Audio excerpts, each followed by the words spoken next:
Chào mọi người. Đã bao giờ bạn nghe đến sự kiện diệt chủng đã giết chết hơn 6 triệu người Do Thái, hay là chiến tranh thế giới thứ hai đã gây ra cái chết cho hơn 85 triệu người trên toàn thế giới, và thủ phạm đã gây ra hai sự kiện đẫm máu đó? Có lẽ là bạn cũng đã từng nghe qua tên của ông ta.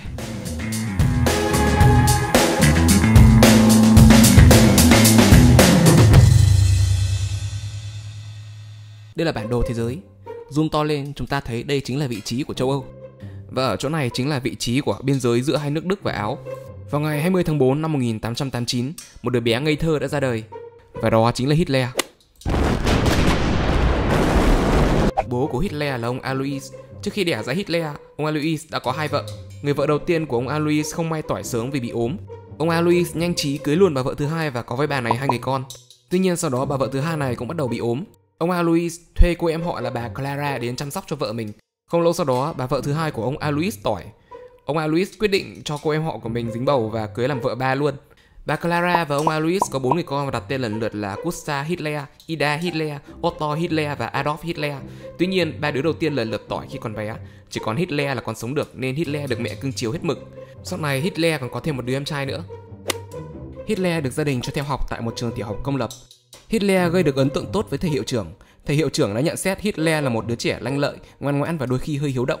Lúc này gia đình của Hitler gặp khó khăn về kinh tế. Ông Alois vì áp lực cuộc sống nên tính tình trở nên nóng nảy. Ông thường thẳng tay cho Hitler ăn đòn mỗi khi Hitler mắc lỗi. Năm 8 tuổi, Hitler bắt đầu học hát và tham gia đoàn hợp xướng của nhà thờ và bắt đầu có mơ ước sau này sẽ trở thành một linh mục. Lúc này em trai út của Hitler bị bệnh sởi và tỏi.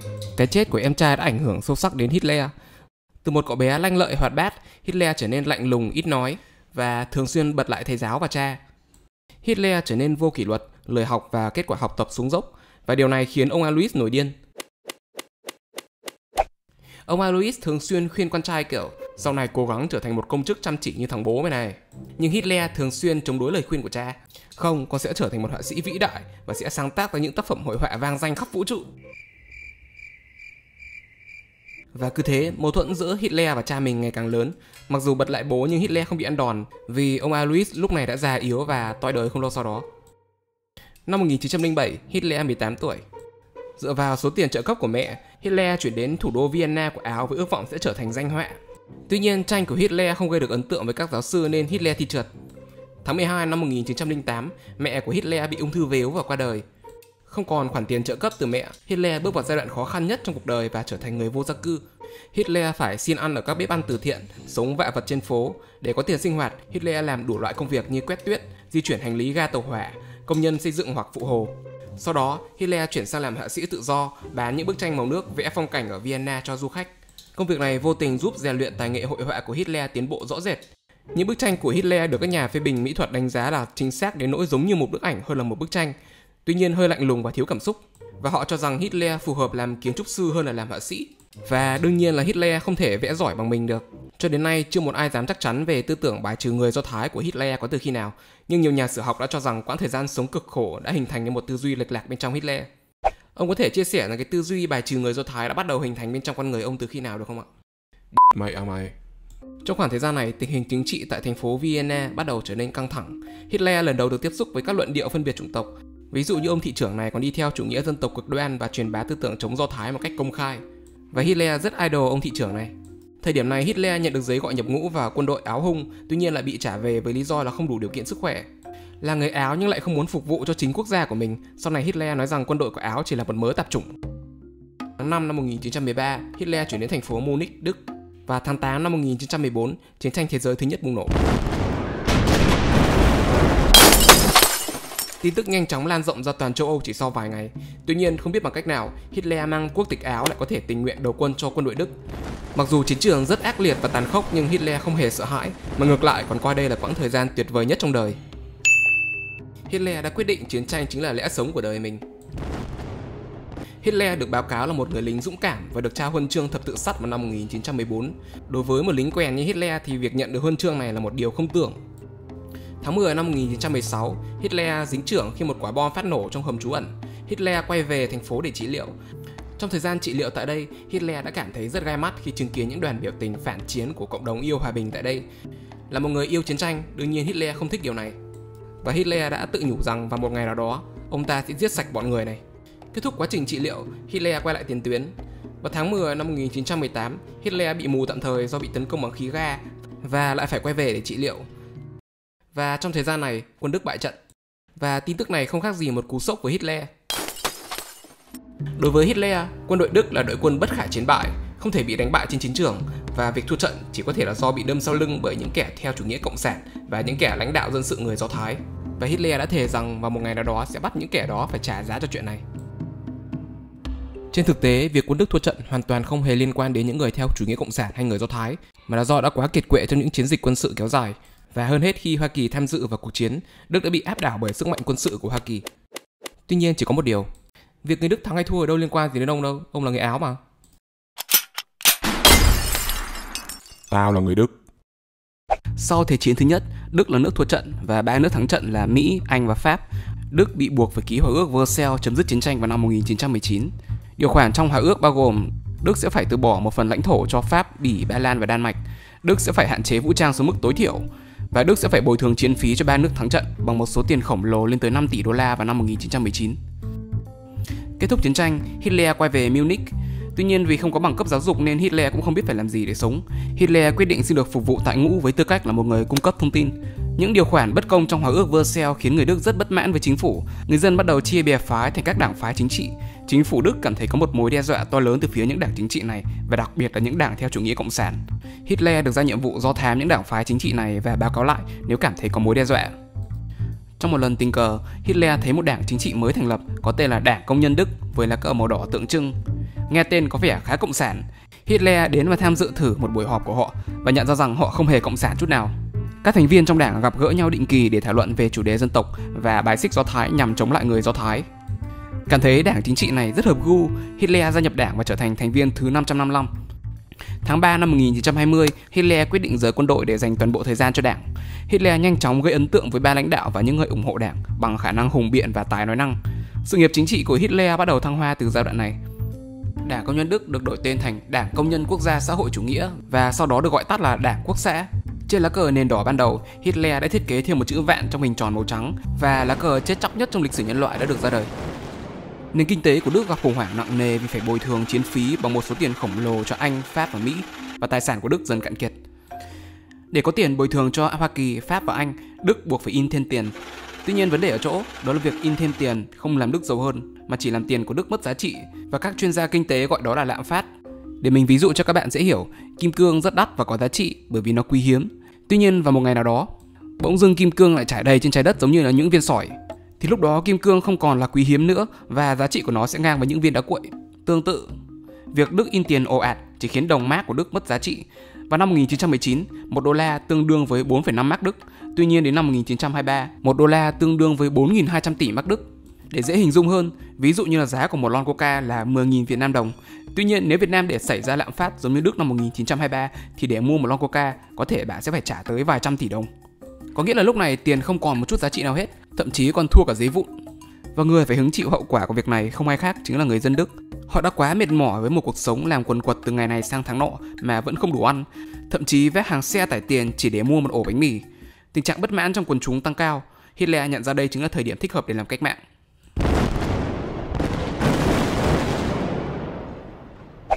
Hitler và Đảng Quốc xã đã tổ chức rất nhiều sự kiện họp đảng công khai để lôi kéo người ủng hộ. Thậm chí còn cho xe tải chạy vòng quanh thành phố Munich, vẫy cờ chữ vạn và phân phát tờ rơi để quảng bá sự kiện. Hitler là người đại diện cho đảng tham gia phát biểu trong sự kiện.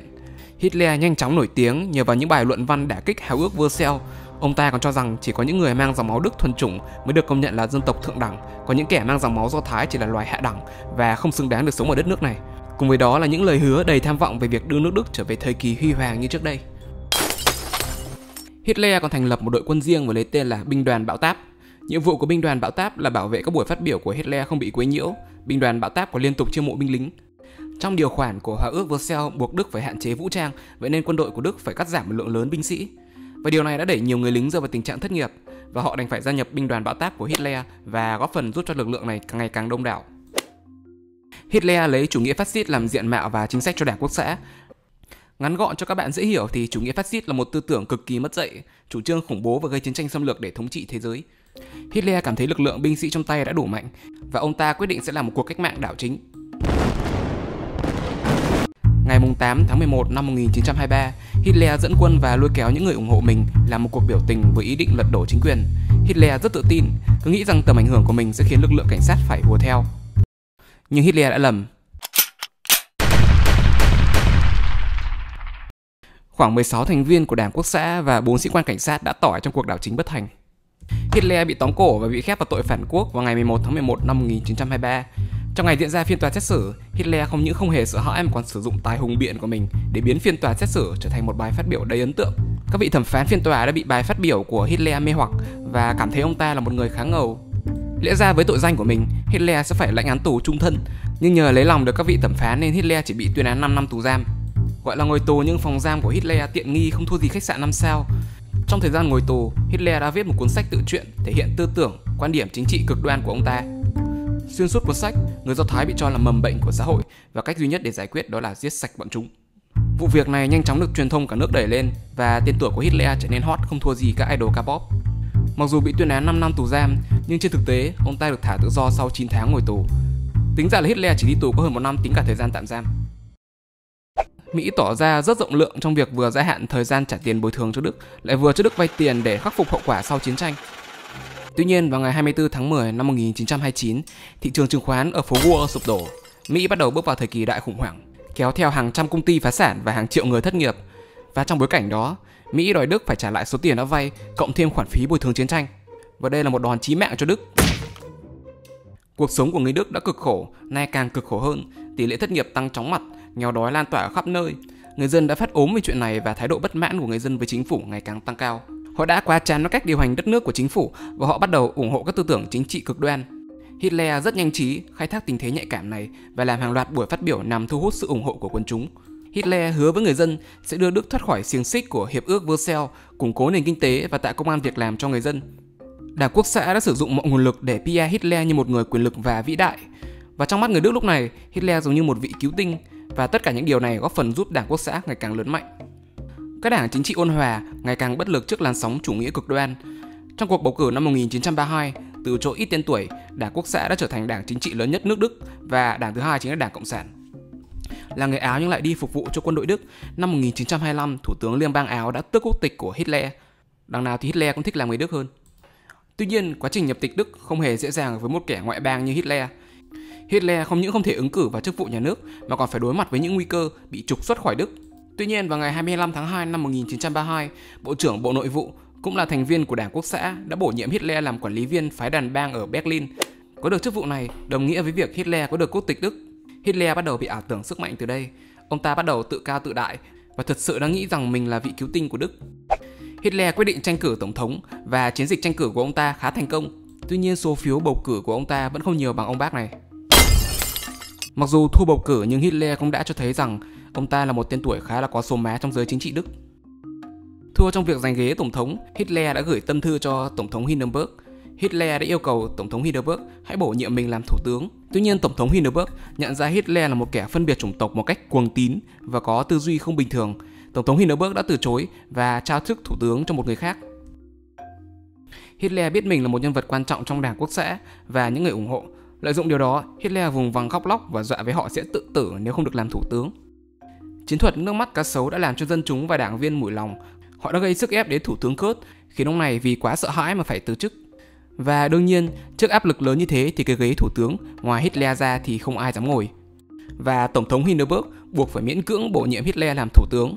Ngày 30 tháng 1 năm 1933, Hitler chính thức trở thành thủ tướng Đức trong sự ủng hộ của hầu hết dân chúng. Họ tin tưởng rằng Hitler sẽ sử dụng quyền lực để cứu họ khỏi cảnh lầm than. Tuy nhiên, cơn ác mộng của họ cũng như thế giới chỉ mới bắt đầu. Mặc dù đã trở thành thủ tướng, tuy nhiên quyền lực của Hitler vẫn chưa đủ để trở thành độc tài. Ngày 27 tháng 2 năm 1933, tòa quốc hội Đức bị cháy.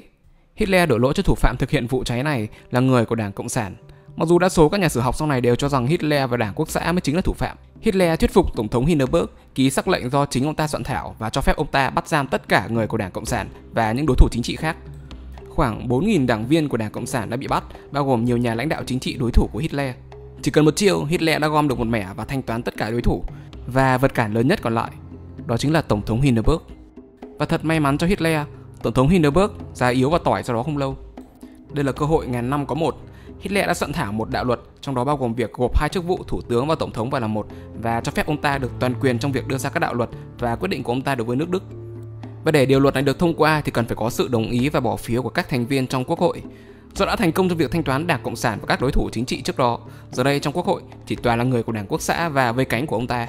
Đương nhiên là việc bỏ phiếu chỉ còn là mang tính hình thức.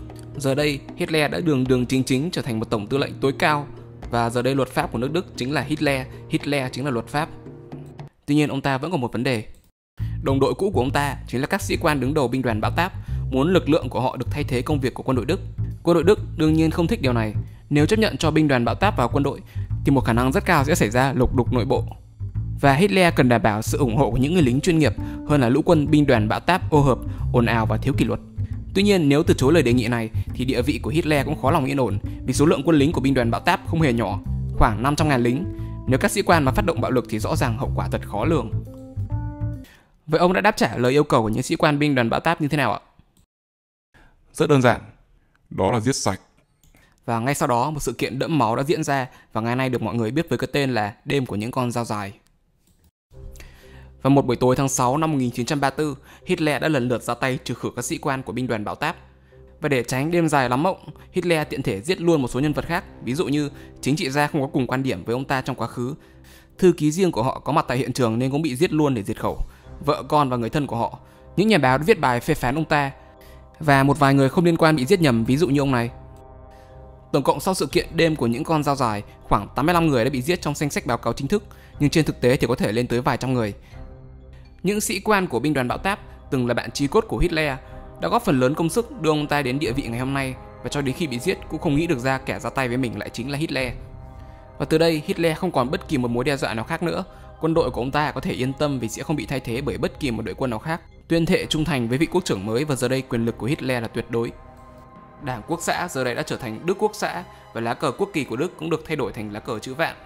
Từ đây cuộc sống của người dân Đức bị cai quản một cách đầy tàn bạo. Quyền tự do báo chí, quyền tự do ngôn luận, quyền tụ tập công khai bị đình chỉ.